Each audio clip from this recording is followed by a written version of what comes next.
yummy. Hi, ito kami ni Jella. Nagsimba muna.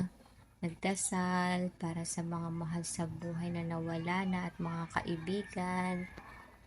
Ayan po, bihip siya, pinagdasal niya, lalo na ate Andrel niya. At saka ito na po, pinagtirik namin ng kandila lahat ng mga nawala na.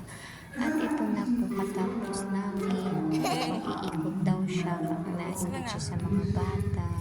Kaya yun, may tali lang siya kasi nga minsan tumatakbo siya, mas okay na ang safe siya. A few moments Saka later. po, eto na, hindi Thank ko you, na Lola nabigyan yung Loida, paghingi Ate niya. Blanche. 3 bahay lang naman pinuntahan namin.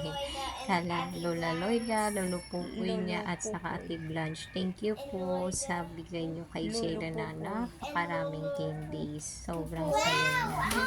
Ito na nga, habang binibidyohan ko siya, naisahan ako, pinagpakin agad yung mga candy. Bilis-bilis niya kasi alam niya na hindi pwede sa gabi kumain siya ng ganyan. Naisahan ako, kain ng kain agad. Pero hindi naman niya lahat uubusin. Salamat sa panonood, like and share.